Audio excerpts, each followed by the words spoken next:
मेरी बड़ी बहन संगीता सिंह जी भाइयों को संबोधित करेंगी और साथ में उनके हमारे प्रदेश से चलकर आई हमारी बड़ी बहन नूतन दीदी है जो इस लोकसभा की प्रभारी है। नमस्कार, मैं संगीता सिंह। मेरे सभी प्रेस वार्ता सम्मानित प्रेस वार्ता बंधुओं को मेरा नमस्कार। और मैं आज यहाँ नारी शक्ति अधिनियम के विषय में अपने विचार प्रकट करने जा रही हूँ। नारी शक्ति बंधन अधिनियम जो है वो 2023 में पारित हो गया, लेकिन अभी तक वो लागू नहीं हुआ था। हमारे आदरणीय प्रधानमंत्री जी के नेतृत्व में ये 2029 में पूरी तरह से लागू होने वाला है, जिसके कारण हर ज्यादा से ज्यादा महिलाओं को लोकसभा और विधानसभा में 33% का रिजर्वेशन दिया जाएगा।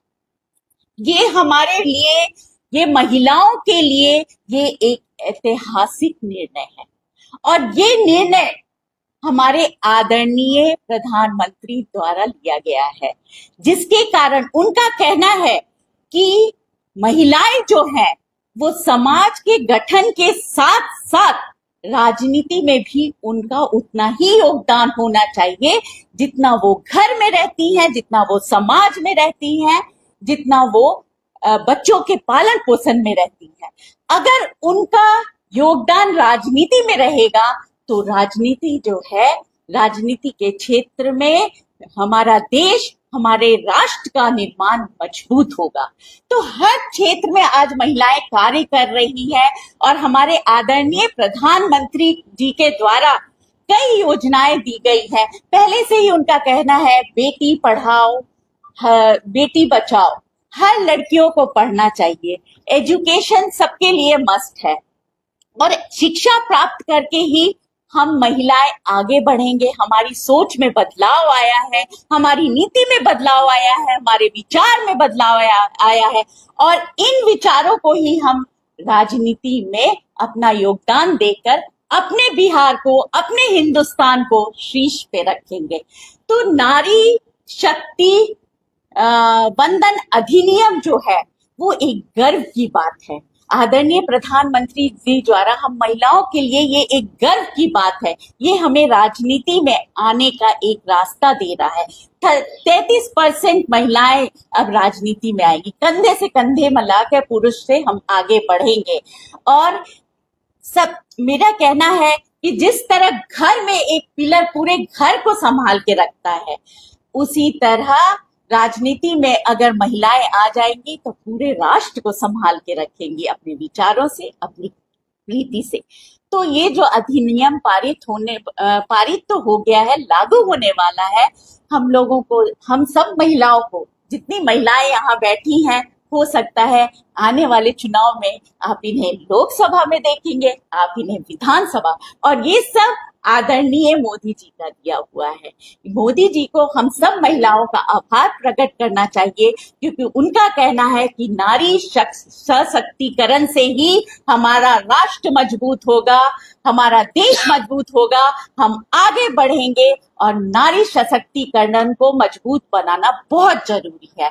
आज हम सब यहाँ आए हैं इस अधिनियम के लिए। इसके अधिनियम की से क्या हमको लाभ है और ये क्यों हमारे गर्व की बात है, इस तरह की बातें बताकर हमको महिलाओं को प्रोत्साहित करना है, आगे बढ़ाना है। बिहार की महिलाएं हर चीज में आगे हैं। आप देखिए, हर योजनाएं जो प्रधानमंत्री जी द्वारा दी गई जो योजनाएं हैं, उसका लाभ सभी महिलाएं उठा रही हैं। तो आगे अब राजनीति में हम लाभ उठाएंगे और गर्व से कहेंगे कि हमारे आदरणीय मोदी जी ने हमें एक तरह से उपहार दिया है, उसके लिए उनका बहुत बहुत आभार।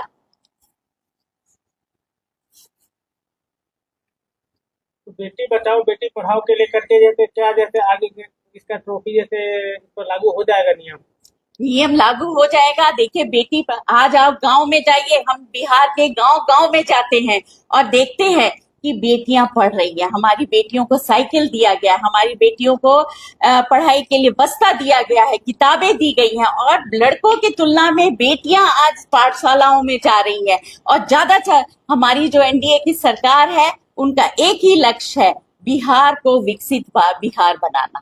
और इसी तरह से ये जो कानून बन जाएगा, बनने के बाद 2047 में महिलाओं के योगदान से हम गर्व से 2047 में विकसित हिंदुस्तान के रूप में सामने आएंगे।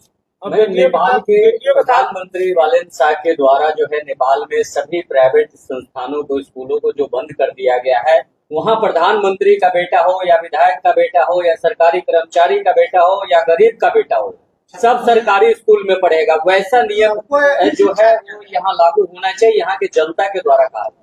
देखिए, सबसे पहला ये हिंदुस्तान है, हिंदुस्तान और नेपाल, हम किसी से किसी की तुलना नहीं। हमारा हिंदुस्तान अपने आप में एक महान है, और जिसके नेतृत्व कौन कर रहा है? हमारे आदरणीय महान यशस्वी नरेंद्र मोदी जी, जिसके कारण हम आज शीर्ष पे है, एकदम विश्व गुरु माने जाते हैं वो। तो वो नारी के, महिलाओं के विकास के क्षेत्र में उनका एक ही विजन है कि नारी को आगे बढ़ाना, नारी शक्ति को आगे बढ़ाना, नारी को हर क्षेत्र में नारी को का योगदान होना, जिससे हमारा राष्ट्र मजबूत हो। शिक्षा के क्षेत्र में आपने सवाल पूछा, शिक्षा के क्षेत्र में हमारे बिहार में 38 जिले हैं। 38 जिले में अगर आप चले जाइएगा, आप देखिएगा कि सरकारी विद्यालय हैं। लड़कियों को साइकिल दी गई है, लड़कियों को फ्री बस्ता दिया गया है, लड़कियों को और भी पाठ्यक्रम के जितनी भी व्यवस्थाएं दी गई है, और लड़कियां खुशी खुशी पढ़ने जा रही है। आज अगर रिजल्ट आप देखिएगा, इंटर का देखिएगा या मैट्रिक का देखिएगा, तो महिलाएं, लड़कियां एकदम आगे है। तो ये सारे हमारे शासन, सरकार जो है उनका देन है। और इसी तरह में उन्होंने राजनीति में भी हमको 33% रिजर्वेशन देने जा रहे हैं, और ये कानून लागू होने जा रहा है। और देखिएगा कि हम सब महिलाएं कंधे से कंधा मिलाकर राजनीति में भी आगे आएंगे, अपने विचारों से देश को मजबूत करेंगे, राष्ट्र को मजबूत करेंगे, अपने प्रधानमंत्री को मजबूत करेंगे। अब बेटियों के साथ और महिलाओं के साथ जो अगर गलती होती है, उसके लेकर के प्रशासन जो नहीं सुनता है, इस पर क्या कहना है? देखिए, आज हम लोग बैठे हैं महिलाओं की जो अधिनियम है, बंधन अधिनियम, उसके बारे में बात करने के लिए। तो जो भी अगर हम ये कह रहे हैं कि बेटियों के साथ या महिलाओं के साथ अगर गलत होता है और उस समय प्रशासन जो संज्ञान नहीं लेता है, उस समय बेटियों बचाओ बेटी पढ़ाओ वाला कहानी कहाँ चला जाता है सरकार का? देखिए, ऐसा कुछ है, हमारी जो सरकार है वो सुशासन की सरकार है। अगर इस तरह का कोई भी अपराध होता है, ये ऐसी सरकार है जो तुरंत एक्शन में आती है। आप कहीं भी देख लीजिए, तुरंत एक्शन में आती है, तुरंत अपराधियों को पकड़ा जाता है, जेल के सलाखों के पीछे भेजा जाता है।